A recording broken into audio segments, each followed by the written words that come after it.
But let's get through the Michael Malice clips I have, if we can. So let's go to the next one. Right here. Oh, that's another. So there wouldn't be any heads of government or anything? No government? No, the heads would be in baskets after the guillotine. No shit. I just put that because I love Michael Malice. Obviously, I don't agree with cutting off the heads of deposed governments, but he just cracks me up. So the guy, there won't be any heads of government. He goes, they'd be in baskets. Oh my God. Michael, you just make me laugh so much. I am not going to get any of my eyelashes done. What I think I'm going to do is just do these few clips and then maybe come back in a bit when I'm off of work.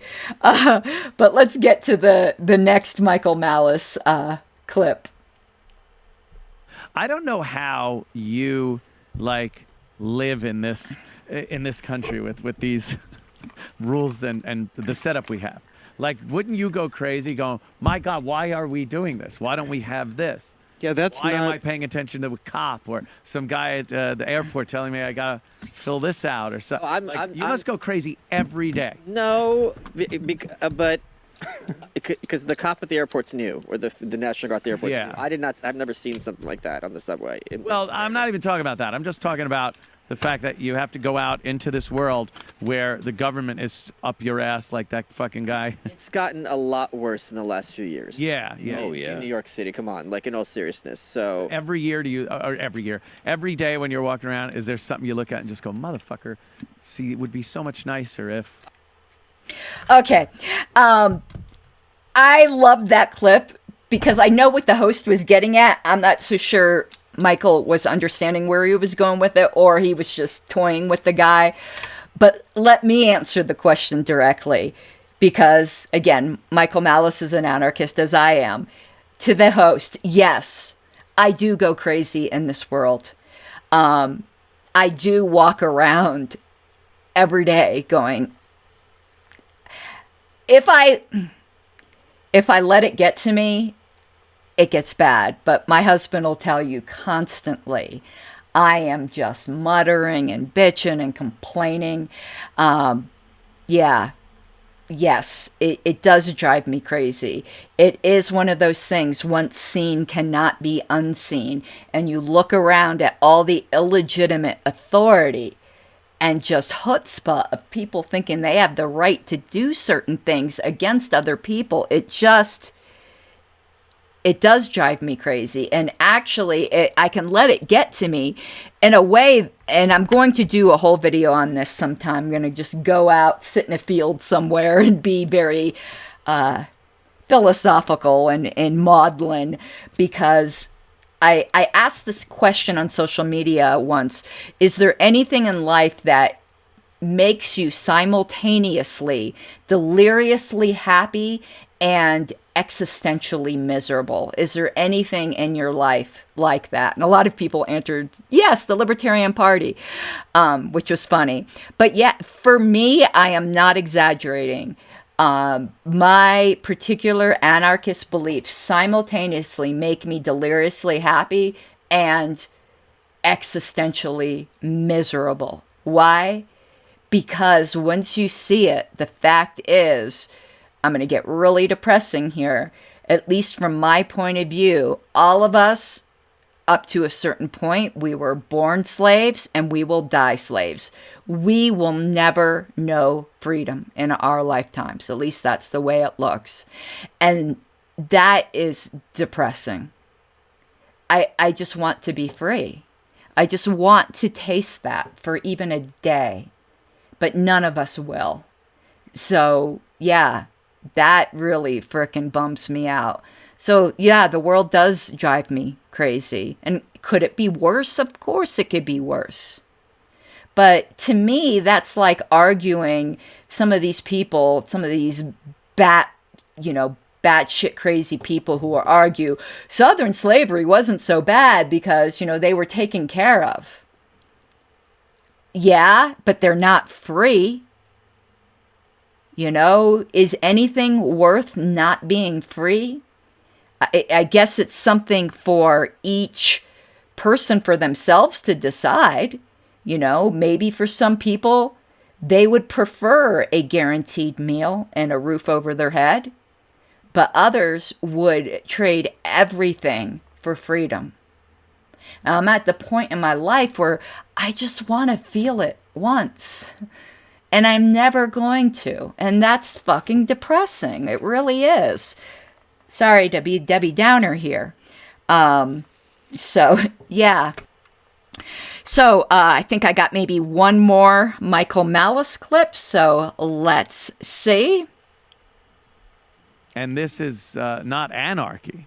It is Anarchy. It is Anarchy. Okay. So your ideal system would be a system of anarchy. It's not Who's in power in ideal that because system, though? There's no one in power. The thing is, it's not ideal in the same sense that curing cancer isn't a utopia. Right. It's just solving one big problem. There's still going to be murderers. Of There's still course. going to be thieves. There's still going to be horrible cologne. But the point is, Horribly good cologne. there would be. They're just not And buying it's it for some date reason. rapists. How they are dealt with and it would be. Is that cologne called Dave Style? Yes. Dave Style. You didn't cue it up? Because the scent made him You red. knew he was going to be here? That's because you can't Thank you. use the word style with reference to that scent. Oh, you can. It's the worst. You just like it. I really don't. It Oh, he's- really bothers me. He's sexually. He's just sitting here, and he doesn't want to deal with his own feelings. Oh, is that what it is? Drinking my I feelings. get it. That sounds familiar, doesn't it? Yes, it does. Go on. I've been wanting to since you walked on the show. We're So just there's no talking about my America. relapse. There's no real America then, right? Correct. What would you call your place? We call it whatever you like. And how can big call or it small would Kurdistan. something like? What if you Here's the and thing. Let me explain it to you in very simple ways. okay, Anarchism just means, and the anarchists get all autistic about this on Twitter, which I enjoy. Your citizenship is based on ideology, not geography. okay, So if same with your cell phone company, right? Like you can be on Sprint sitting over there, I could be on AT&T sitting over here. We're both covered by cell phones. Okay. If I want to call you, you could call me. It's the same thing, right? Where's There's Cricket? no reason. What? Where's Cricket? they The ghetto went phone. away. Oh, the Cricket's just gone. Crickets. Yeah. What if I have a jitterbug phone? But then like if there's just because I'm someone's neighbor doesn't mean we should be under the same system. That doesn't make sense.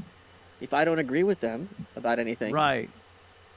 Okay, yeah, I loved that whole show. You could, it's recent, and if you do a YouTube search for, I think Michael Malice Talks Anarchy, I just love Michael Malice, man. He is just so funny. He says things that other people can't get away with. That it just, oh my goodness. So I really loved the way when first the guy goes, oh, so this isn't anarchy, like, because he's always like, oh, it can't possibly. He's like, no, that's exactly what it is. And so when the host is like, oh, so this is your ideal system, I like the way Michael just shot that down. He's like, no, we're not talking utopia here. Nobody, this is the thing. It's so funny. Any anarchist will know this. You get constantly bombarded with, well, how will this work? Well, how will this work? And how will this work? And like, there's an implicit demand that I have to deliver perfection. That unless my solution is perfection, then it's off the table. But their solution's not perfection. They don't put the same burden on themselves. And so you really have to take it down to foundational first principles, which is, what are the boundaries of any ethical system? And of course, of libertarians, we will say the boundaries are you don't commit aggression against other people. Okay, that's our boundaries. Anything that fits within those boundaries is cool. Let's deal with that.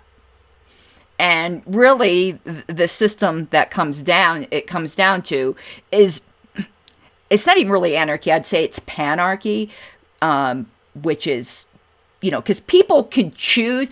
Here's the thing. How do I word this? Force isn't force isn't force if somebody consents type thing.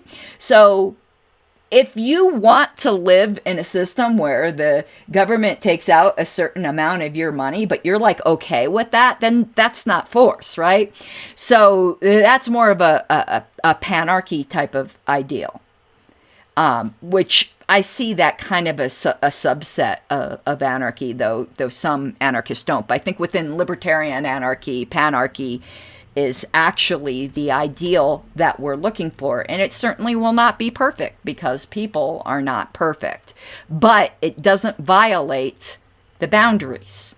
It doesn't commit aggression. Anyone who's read Robert Nozick's Anarchy, State, and Utopia, in the introduction, he really deals with this very well, I think. And I'm not sure if he called them side constraints. So basically, he dealt with the utilitarian argument who says, no, we need to do the greatest good for the greatest number of people. And it's interesting because the Radical Caucus also deals with this issue, and it triggers some people. One of the Radical Caucus's key points is that natural rights are utilitarian, and people hear the utilitarian word and they freak out and they don't understand what's being said. All they're saying is what Nozick said, which I'm going to now explain some more. So Nozick said, of course, everyone wants to do the greatest good for the greatest number of people. That's just natural. But you can't make that the boundaries. You can't make that the goal without regard to anything else. So I don't know if he gave the bowling alley, like a bowling lane analogy, or whether I came up with that in my head, but that's how I envision it. If you're, looking down, what is that called? Bowling lane? I'm not a sports person. You got the two gutters, right? You don't want to get the ball in the gutters. And fun fact, I do use bumpers. I don't care if I'm 50-something years old. I go to the bowling alley and I go, I want bumpers. Don't judge me, bro. But anyway, people who don't use bumpers, you got those two alleys and you don't want to get the ball in the ball in the alleys. That's aggression. Just think of those as the aggression trough. And you got your goal down there at the end. Everyone wants to hit a strike. Think of the strike as the greatest good for the greatest number of people. As long as you can do that without getting the ball in the gutter, you're good. And if you can't, get as close to that as you can. Who doesn't want to do good for the most people? And if you're not committing aggression against anyone, go for it. So a utilitarian type mindset, it's obviously not pure utilitarianism, works in perfectly with deontological libertarianism. And in fact, I think that's the only ethical way to work deontological libertarianism. Because the fact is, libertarian dystopia is possible. I talk about that a lot. Thunderdome is possible, and none of us want Thunderdome. Well, maybe some people do. I don't. All right, well, it's been fun. And James, oh my goodness, I had such a good time talking with you. And I better get back to work. I didn't get any of my makeup done. I'll have to do that later. But until then, y'all have a great afternoon. I hope you enjoyed it. Bye-bye. You gotta take what you're given, that's how we live it. Don't be mad at the system, it's simply how we've existed. I hear a lot of people talking like they politicians and choose to be an accountant because it's safe in the business, not because they want to